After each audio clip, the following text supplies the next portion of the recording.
Sédomogbè Mawule lo holomi dans zipotwe Jai fait Sédomogbè Mawule flagbedi do Fongbé Egbe mina kendo kota leji bon kota leji na kendo mi de na kan Israel sin togun wende mina koko no mina kambio mi de ledi mi akambio mi de leda jide ne kati bo mi hewa bene na so mi sale ko si mawu kudo piria no eneo ewezon but nous n'avons pas été en train bon nous devons encore dire kakaraku ena indeu nous les oiseaux bon nous devons encore dire kakaraku ok mina bien pour mais tu me bien pour mais ça dans nous mais ton et toi mi so suso binodo ana jloje bo mina se ko sin mina lusi weme mina kendo Israel sin togun e akota nu konton ade lobo englin gan wa nu be ogun eme englin bonu gan ko lo me on me na se ko me na do ko bi lusi me nu bi go ko to e o mi ko ndo tegbe bo me de sa ro fit di mana den loje togun Israel ton bo ni ko sin kanu gbenu Egypte tout en e wa je gwede nu mo ye wa vetolio somo bon ma o je gbe do resedo togun ni onji bo gbe do resedo togun e de le yo minamo Ezekiel le bonamo Daniel le ese gbe do gegedo yi bo gbe do resedo ile yo e da kote afodinu ye bodo mi kekle mi le ko do wa mi de yon mi na fino mi ko ke do nu mo ko to leji bo nu e to simbo e benu mawu lo pe we no dire e no so bi e to le de sumondo isabo bo dun pe do ko yin malakuton bo e no nu ne le bi sin bo fi de timbo yin e to gbado eno ton bo fi na ino iblo for sisa sinu wale de ka bo yo ko fude so eno so mo do isabo na ma wodo e fi ye bi de yo elo nu ko iwe ti mi ma so idun mi o e bo won na semba nu mi bo e barase ya bo me ma u de bo eno mo nu le nu e jawe le sedo yo e amoro je ma wo e wa je fide bo ma wo do jide e ku so do nu de bo e na mblo ina ino mele vosi kanu kakaru ko ikande gban Jeremy babi yo ma wa do lo e ma tre so ya bi o ko ne o ko gbo nko fo ne nko fodo e so do nde boy na blobo to na kon kan mo gbe ma iya ina ijewe bo me kan do tara gbedo me iwa me ko do e kwe me yi gbe bo ko do e kwe o me do tara gbedo ibene amo me ma ko do e kwe a o na bo sinu me ne o ku gan Jeremy do kenklen ma kondo wa se ndo mi ton ma o do jojo abi kodo o ne o fo de on do dossier classé e ade ko do eni ogbo Jeremy do nu bi ku yo ma wo pe dion e wa be yi Babylon o yo me de la so e me bo itan ma wa ti an me ne o dodi pe idoton minamo minamo Ezekiel ton e ma wo ti an ye de e je ton yo tewe ka je mimo a nu a do toto eto me o awa je de ti fi ete de ti mu no imeton lo to me ton to me Israel vileo eno yi gbogbo mawu etonpo eno vivi nu ye ere nu wa so ido eto Il connaît dans l'auto et Abraham vient dans l'auto et oui, et il y a un gène de nuit. Bien, des racines, oui, quand on a 137. Bon, nous le disons, nous le disons, nous perdons fini tout le monde. Ma faut imaginer à ce temps de parce que nous comptons à partir de verset 1er. Et bon, Fongbé si là, il peut pour et là, nous égoïons vivre ton lot. Fongbé alors est-ce que gagné? Mais dis-donc, Babylone Toledo. Sur les bords des fleuves de Babylone. Nous étions assis et nous pleurions en nous souvenant de Sion. Bodo Sion Flisedowe. Bodo Abiyawe. Au sol de la contrée, nous avions suspendu nos arcs. Mi fokan wu mi to le pla atiedo Toledo ewu. Et là, nous fini. Mi mo de to e nous kono yina do me so ya nu wa ku me so ya. Kaka bon so bien ton do isa pour nous. Au vodou pede ya. Et le mocho, et là, quand c'est dans, et dans ça, quand vous êtes là, mambo, et ma oshi. Et nous, puis, il y a non, ma oué, nous, bien, mais nous, nous, tu dis, vous n'êtes nous, on plie. Dieu est quand j'ai tout, minasia. Et ça, quand vous êtes là, vous êtes plat, à télé, quoi. Donc, mettez-vous quand nous, mais nous, Là, nos vainqueurs nous demandaient des chants. Toto fini mais oui quand nous momi to le no do mini dira. Et nos oppresseurs de la joie, chantez-nous quelques-uns des cantiques de Sion. Ye no do mi do Sion si hando kobo dinu mi. Ele, pour nous, et le toto, vous sortez quand vous êtes dans la playa. Mais quand nous êtes là, nous alors, quoi vico, beda via, mais nous et nos filles, tout est tombé sedo, quoi vico, quand vous sortez d'Ikea. On ressort d'Awale, mais do, nous et do, ouais, nawa. Mais quand nous venons là, mais dis, mais ton là, le pauvre, mais assez beau. Et nous disons aussi, on donne, mais dis, de vous menacer. Comment chanterions-nous les cantiques de l'Éternel sur une terre étrangère? Ne mi kana di ma o ma si hando. Ai ku gbade vo di gbon. Si je t'oublie, Jérusalem, que ma droite m'oublie. Oh Jérusalem, won we gbede hu. Alo te di Sion ni won mi. Ene mi no te fini we. Ye wa ikun kakaka sedo. Wa lo ko lo sedo Jérusalem di beto ingoro nous kon eton lo.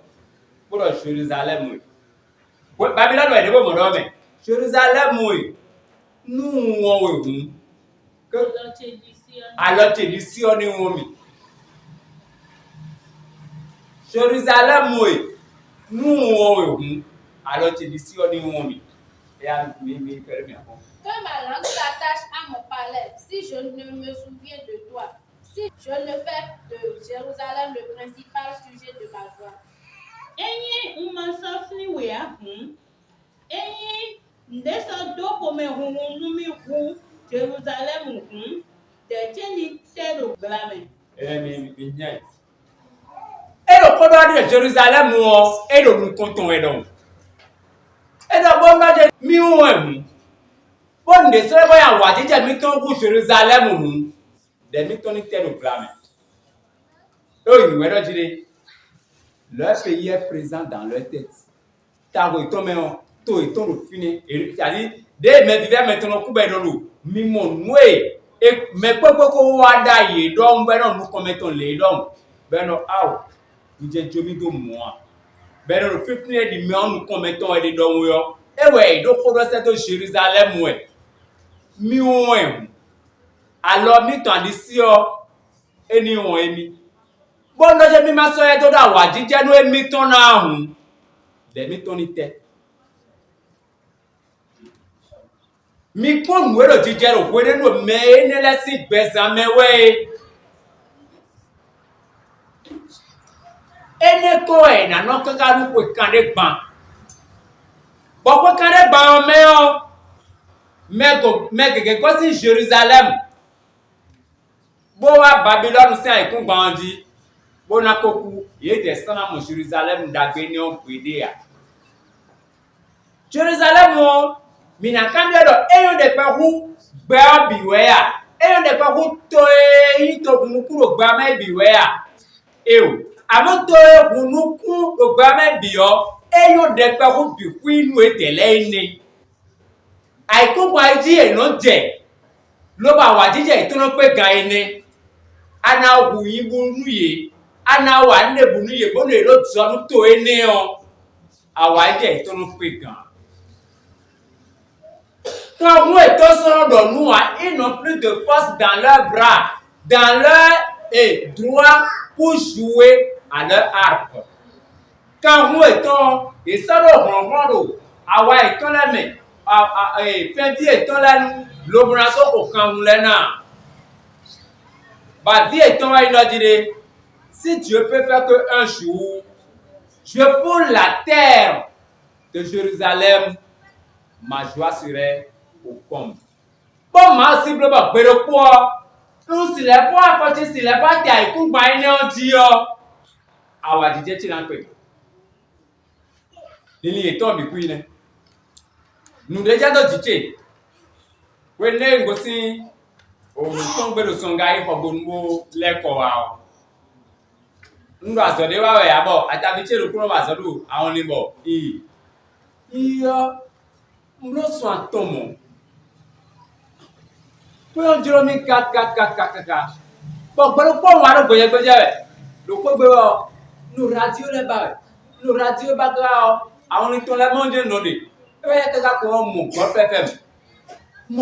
mon yo et le Fongbé mi quand là toi bon c'est déjà nous même puis et tu nous le télé ouais nous donc et tu dis oh awa dije nous awa jero kwa men dire ndewa mo sodom do kweche ya ise ko nkose bo Fongbé mayon sido to chemesi radio de bo nsebo do no mro yi buna ba wa do echi nu lo le do nweson bo no ibu no wa be do pe to bo no sisi every mi kagadi nde mo sodom ni mo tẹ̀lé tó sí ẹ̀hún mọ́ lọ́ọ̀ àìkú gbọ́njú ní kú yọ máa wò é dájú ní kúkú tó pọ̀ tẹ̀lé wẹ̀ tíyan. Bọ̀yìn náà tó dé wọ́n dé mẹ́ka lọ́nu bọ́rọ̀ ìná ṣe tọ́nu máa wọ̀ bá lọ fi ní káká tó yà é mẹ́lẹ́lẹ́ ìdónú kúndó ẹ̀ wọ́tẹ́ mi kánná ìtì káká bàzán ìtàn ẹwà bọ̀ ìkú bẹ́ẹ̀ di ìlú tán. Mẹ́lẹ́lẹ́ tíyan. Ejiye lo don ejiye de ye mo nuku ede to tun mo for ça pe ma o ton go ko me ma o no yo ye tele mo pon a me amono je nuku ro e tele ton e vivie na do to yo e na depo e na so to e ton e mo nu ne le pon ya Dieu mi na e kun de ran do po canton aizen Bona pon we je we ne ma wo wa fli yo mi la pon we je Edo pofara pe ma o kwedo Jerusalem won we eno di han lo mi lo to lo ya when we ma go le so si yon do teme ede da ye me o eti do nu mi o ka français bi wa do fine Cantique des décrets. Quand l'Éternel ramena les captifs de Sion, nous étions comme ceux qui font un rêve. Notez, il so flindo. De pour kande wai, pour kande ko wai, do pour kande ban edamlo. Il so tout no mina mai kun ban na do nukun kwedo ko a. Bon, de mi ba do nu apa ko yo kan mo beru go si nu konton Zorobabel. Ewe play wai but we going Esdras batongo wai nemi Zorobabel we wai etodo for ça pe ma oton but Esdras o etodo goho e me do ko wa so iton pero Flavo we wa lo kan lo jiwe yo Wenu elo gogo ba e kabi, yo gba gogo pobo we nde wa lo pe. De duwa lo pe, ten we la me do pe ten we nbudo. Ko ten we la me o. Ko la iton go bo ra lo pe lo ko du yo. Ye we ba pa kan e lo. Kan be lo titi we. Wa do lu flin we. Ko we bo lo flin se do kon we ne mi no. To no. Babylon ton yo. Mi posedo. Wende mikala ko ba ko kwelo never lili le cha mikado ewe ro dro etido tro ku e mi de do mi sa tun lo gbero ku o mi na wa go sin ai tun ba lo ji bo na mo to mi ton to wa mi no ko kore Ene mi no do nu ko e mi no do ko suwe ko awajije ko bo akota de le no do. Ma bleu nous d'apollouer. Alors notre bouche était remplie de joie et notre langue de chant d'allégresse. Alors on disait parmi les nations, l'Éternel a fait pour eux de grandes choses. Mais nous konda be ro mi ti kan mi toro ko mi ase. Ha mi oji osi on don yo, mi ji ro ko mi ase. Me ne le o. E wa mo e tele bo ile ko pa wa jije ko wa fu ibe. Ba kota no e ko le akota le e lo po ji le je doju bro. E ba ma o bro mu da ko de nu yi. Bo na je me ni le o, ye fli kan mo gbe nu e no lo ton e. Nu e ke to do e wu lo ton e. Nu e so e do do sinale yo. E he na do. Kan po do ko ge bro do ma o ko gbe yo wo bro no so. E he na do mo e. Again, I don't know why. But inflict on again, I'm not go for that. It was a quick again, I'm not go for that. There, Mao can't go for but Mao see Lena now what you do with it. Let's go to your people. There were Mao, April no boy, Enu, but todo tuton. But for clean way, na Renaton la Gumeleyo, you know, fair for to do. Alors, tout ça va faire tourner le BLM. Parce que dans une église, beaucoup de scandales. Ça peut venir du dirigeant, ça peut venir d'un frère, ça peut venir d'une soeur, ça peut venir de n'importe qui. Nous n'avons que pour nous et le corps, mais de nous prendre et rien à bon du temps. Et rien à bon. Mais à ce quand on va mental nous à grandir, et rien à bon, nous dit. Et rien à bon, mais des conduits va bon mais. Lo, chobon na dire, amakana jo ma o do a o. Te o ma o ka wa no ba tele o tuto mo ene onso mo de bro ti je ba no yi. Nu mi an fun yi. E to en jo na be no. E te o ma o ka wa nu e. Bo me de bu na ko lo ne to si ha we o. We are not feel ko je un ku. Lo nu le bi ku ba ga flin di bra han.